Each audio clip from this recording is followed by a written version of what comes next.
Joker is almost here for everybody to witness. But now the director, Todd Phillips, has gone a little bit more in-depth talking about this version of the Joker, and specifically how this version is nothing like the Heath Ledger version, which most people find as the definitive version of the character. So let's get into this and why I'm glad he's talking about it this way and why it sounds pretty awesome.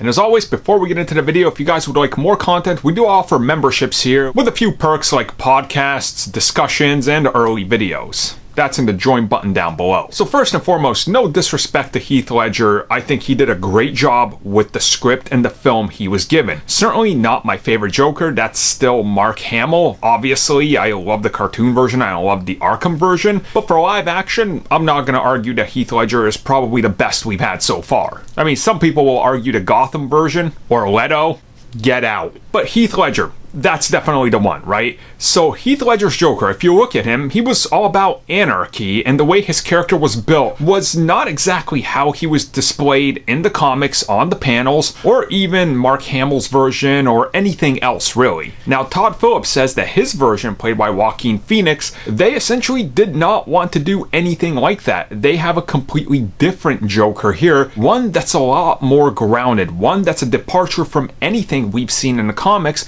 and one that doesn't connect to the bigger DC universe at all. Like, less so than Heath Ledger's version. Which honestly, you know, I'm not gonna complain about it because it's a different interpretation of the Joker, again. Like, they shouldn't be beholden to one set version, and you shouldn't just have to tell that version over and over. To me, that doesn't make sense. You should experiment. And if there's one character that allows himself to multiple interpretations and experimentation on every medium, it's the Joker due to his crazy nature. So I understand that. And I like that he came out and he's just like, look, this Joker is different. He's inherently a completely different character, nothing like the comics, and that's what you're getting here. And I like that, you know. I'm just excited to see how they're going to proceed with that, because you kind of do have to be careful, because a lot of people that love Batman today, a lot of them, their first exposure to that character was The Dark Knight and was Heath Ledger's Joker. And you're risking alienating a lot of those people. Just like Jack Nicholson alienated a lot of people that were used to Cesar Romero. So this is a problem, but I think it's an age gap type of thing. And honestly, I just want